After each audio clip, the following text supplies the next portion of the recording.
Makabagong balita at mahalagang issue na walang kinikilingan, walang pinoprotektahan. Noon at ngayon, serbisyong totoo ng GMA News.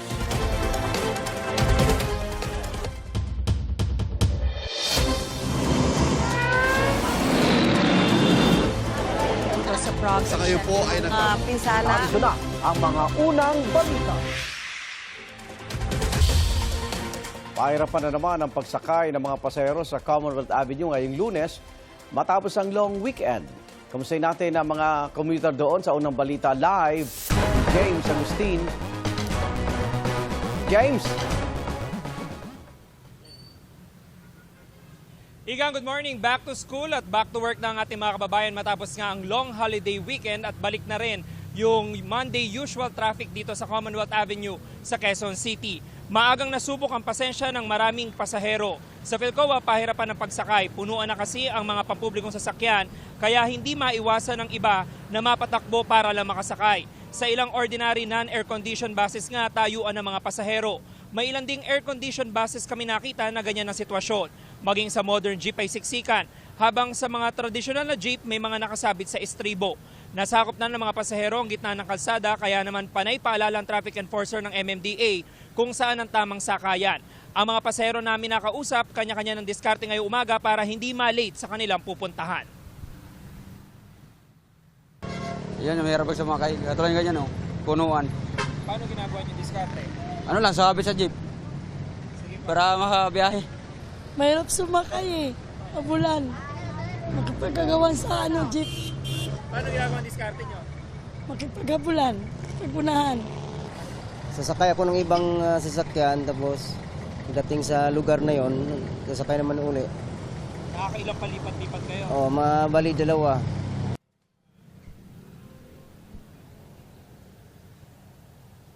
Samantala, Igan, yung nakikita nyo ngayon, ito yung sitwasyon dito sa Philcoa, sa Commonwealth Avenue. Marami-rami pa rin mga pasahero, yung iba dyan, mga estudyante na pahirapan yung pagsakay ngayon. Pero ngayon, nasa tamang sakayan sila dahil nga may mga traffic enforcers dito ng MMDA at TTMD ng QCLGU. Silipin naman po natin yung lagay ng trapiko. Ito nakikita nyo po, westbound lane ng Commonwealth Avenue, mga sasakyan na patungo sa Elliptical Road. Kanina pa po may kaunting traffic build up dito sa lugar na ito dahil ngayon usual naman talaga araw ng Lunes, pero doon naman po sa kabilang lane yung eastbound direction na patungo sa area ng Fairview ay maluwag yung traffic situation ngayong umaga. Yan muna yung latest mula po rito sa Quezon City.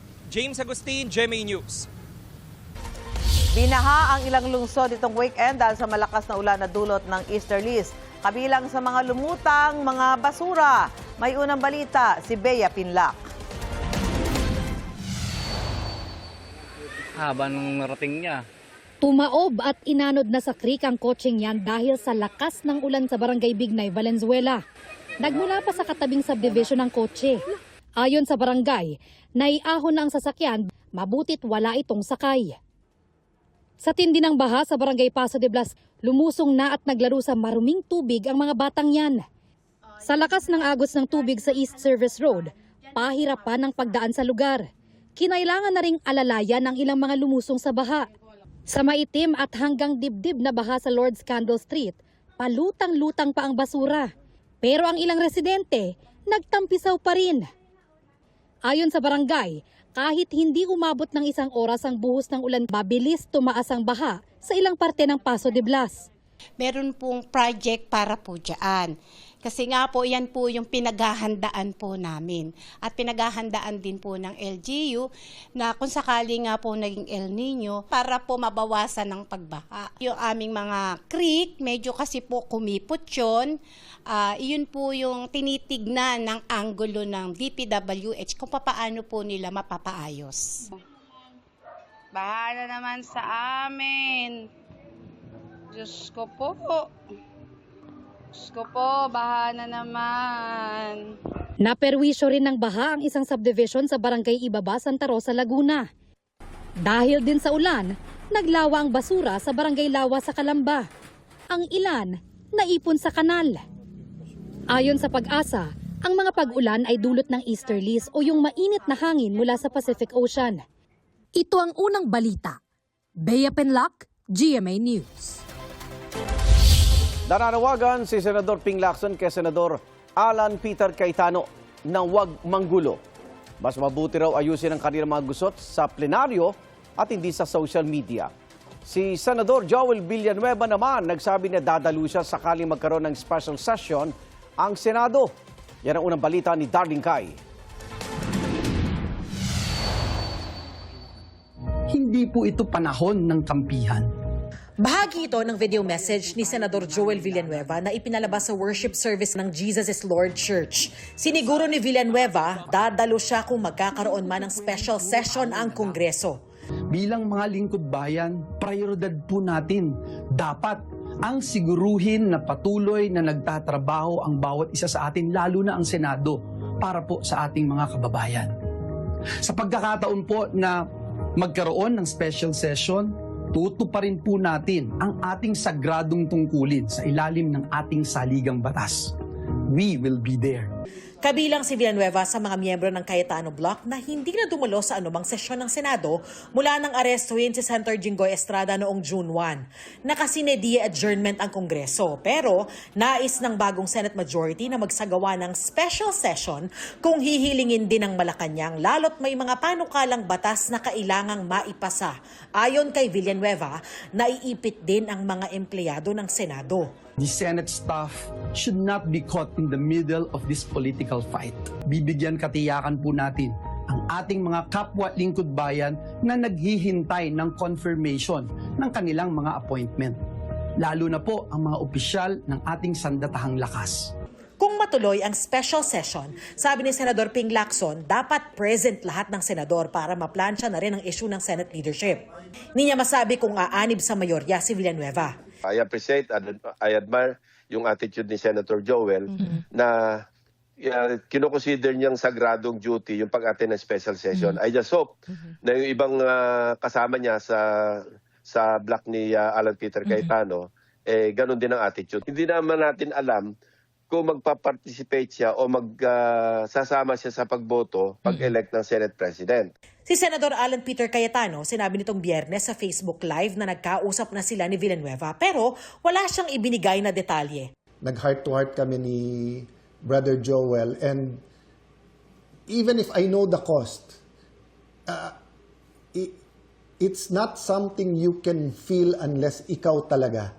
Sakaling matuloy ang special session at magkabotohan para sa bagong Senate President, handa kaya ang Gatchalian Bloc sa senaryo na ginawa noon ni Cayetano sa Kamara? Pag halimbawa nag-special session, naisip ko lang, nag-i-insist po kasi si Senator Alan Cayetano na siya pa rin ng Senate President. Yes. So pag nag-special session, baka mag-agawan sa podium. Yun nga yung ugly, kaya iniiwasan din natin. He's capable of doing anything to preserve his power as the leader of the House noon at saka leader ng Senado ngayon. Pero kayo... Huwag naman sana kasi lalong napakapangit pagka dalawa yung tatayo doon sa podium. Mag-isa na lang siyang kumikilala sa sarili niya o siguro yung ilan sa kanya mga kasama. Maski sabihin niyang ipagsigawan niya sa buong mundo, ako yung Senate President, wala namang sumusunod sa kanya. E napansin ninyo, tahimik na rin yung mga ibang nilang kasama.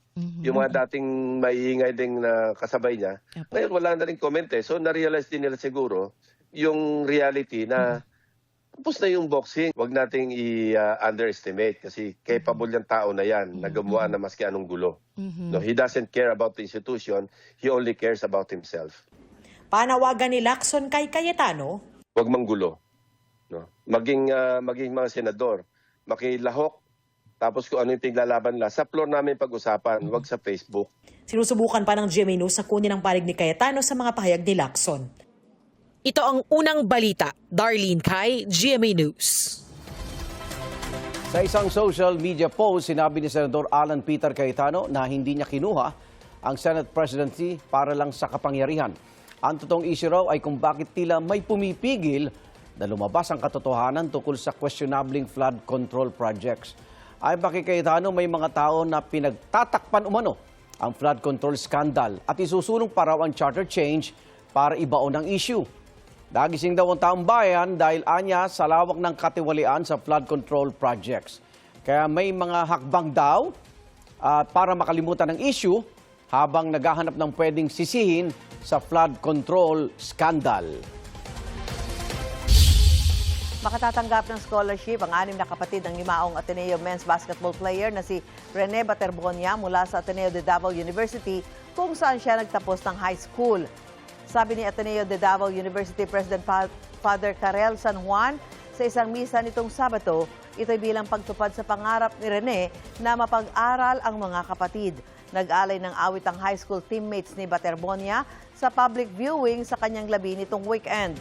Sa hometown naman ni Baterbonia na Agusan del Sur, ginawan siya ng mural ng ilang artist. Ngayong araw, inaasahan dadalhin ang labi ni Baterbonia sa bayan ng Talacogon. Inihanda na ng lokal na pamahalaan ang municipal gymnasium kung saan mananatili ang labi ni Baterbonia para sa mga nais makiramay.